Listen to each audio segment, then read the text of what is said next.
हमारे ऊपर प्रभु की कृपा है ये हम कैसे पहचाने? तो ये 8 लक्षण प्रकट होने लगते हैं जिस पर हरिजू की प्रियाजू की कृपा है। पहला, शांति, अर्थात घोर अपराधी के प्रति भी गुस्सा ना आना, क्षमा करना, ये हरि की कृपा का लक्षण है। देख लो भाई, घोर अपराधी शब्द तो जाने दो, जरा सा प्रतिकूल हो जाए तो लाख समझाओ पर भ्रकुटी तनी रहती है। भला ऐसा है? अपराधी पर भी क्षमा का भाव होना, ये हरि कृपा पात्र में ही होगा, अन्य में नहीं।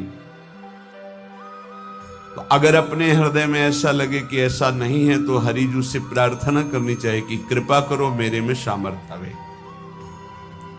दूसरा, अनुसूया, वो किसी भी के प्रति कभी भी कोई दोष दर्शन ही नहीं करेगा। दोष कथन, दोष श्रवण की तो बात जाने दो। अनुसूया, दूसरों के गुणों में दोष ढूंढना ये नहीं होता, हरि कृपा पात्र में ये नहीं होता। ये सब भजन के नाश करने वाले, जैसे पहला अपराधी पर क्रोध कर देना, तो माया ने भेजा इसीलिए था कि तुम्हारे साथ व्यवहार ऐसा करे कि तुम क्रोध करो, क्रोध करोगे तुम्हारी ऊर्जा शक्ति नष्ट हो जाएगी, अध्यात्म में जो चलने की थी। और कहीं तुमने संकल्प कर लिया तो भजन शक्ति नष्ट हो जाएगी। तो अगर भजन बल है तो गया, जरूर उसको दंड मिलेगा, पक्का मिलेगा, 100% मिलेगा, लेकिन आप खाली हो गए। ना भजन करने की वृत्ति रहेगी और ना भजन रहेगा, दोनों बात। अनुसूया, किसी के सद्गुणों में दोष देखना, गुणों में दोष ढूंढना, ये हरि कृपा पात्र में नहीं होता। ये बहुत मंगलमयी बातें हैं जिससे हमारा भजन मार्ग पुष्ट होता है। तीसरा, वो बाहर से और भीतर से पवित्र रहता है, हरि कृपा पात्र। शौचाचार का ज्ञान होना चाहिए, वस्त्र आपके पवित्र होने चाहिए, ये बाहरी, जल रज आदि के द्वारा बाहरी पवित्रता। और निष्कपटता, निश्चलता, सत्य भाव, ये अंदर की पवित्रता है। अगर कपट है, छल है, असत्य है तो हृदय मलिन रहता है। भीतर और बाहर से पवित्र रहना, इसमें खास बात क्या है? भीतर और बाहर से पवित्र रहने में, भीतर और बाहर से सदैव पवित्र कौन रह सकता है? तो बोले जो पुंडरीकाक्ष भगवान श्री हरि का, प्रियाजू का स्मरण करता रहता है, वो शवायाभ्यंतर शुचि, वो बाह्य और अभ्यंतर दोनों से पावन रहता है।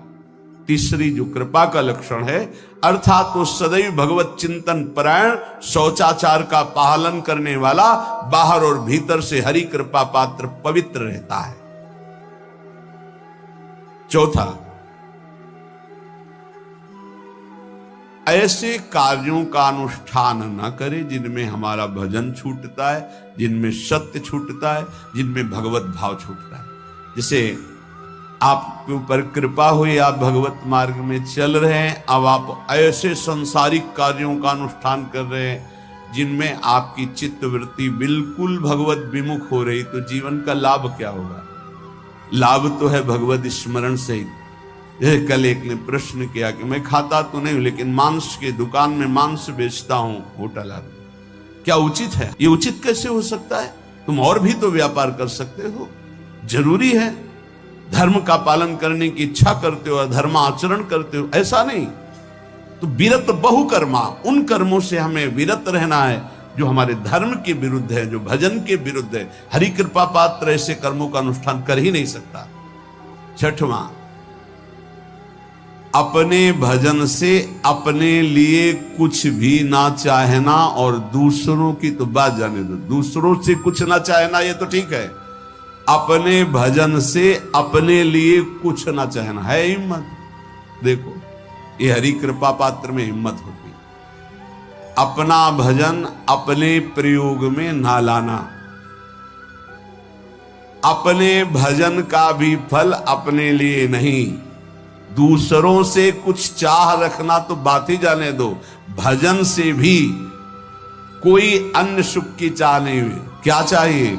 भजन ही बनता रहे, भजन का फल भजन बनता रहे, खूब निरंतर जप करते रहे। 7वां, किसी भी मान सम्मान कीर्ति पद प्रतिष्ठा के मिलने पर हृदय का असंतुष्ट हो जाना, यह हरि कृपा पात्र का लक्षण होता है।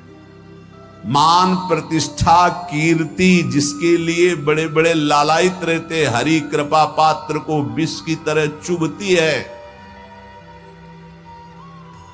और 8वां, किसी भी प्राणी समुदाय से संबंध ना रखते हुए सब पर दया की भावना, सब पर कृपा की भावना, सब पर करुणा मैत्री, पर किसी से ममता नहीं। ये सूत्र बहुत व्यवहार में प्रयोग करने योग्य है। सबसे करुणा और मैत्री, पर किसी से ममता नहीं। करुणा तो करी भरत जी ने, मैत्री भी की मृग से, पर ममता रहित नहीं रहे। ममता कर ली तो अगला जन्म हिरण का हो गया। ममता नहीं रखी। निर्ममो निरहंकारा, करुणा मैत्री तो करनी है, जैसे इसमें आदेश गीता में जी आदेश है, अद्वेष्टा सर्वभूतान मैत्रः करुणैव च, पर निर्ममो निरहंकारा, ये साधक की चतुरता है। प्राणी मात्र पर दया कृपा करुणा मैत्री, पर ममता नहीं। ममता किसी से, और यहां करुणा मैत्री ये तो गायब हो गई, केवल ममता रह गई है। अपने शरीर से ममता, शरीर संबंधियों से ममता, विषय भोगों से ममता, यही जहर है। संबंध में ये ममता ही जहर है, विचारों में अहंकार जहर है, कर्मों में ये आसक्ति जहर है। इसी जहर को मिटा दे तो जीवन मुक्त महापुरुष कर्म करते हुए, विषय सेवन करते हुए, वार्ता करते हुए, विचार करते हुए, बिल्कुल जहर रहित उसका जीवन हो गया। तो ये 8 बातें हरि कृपा पात्र में होती हैं, इनको बार बार सुनना, हृदय में धारण करना।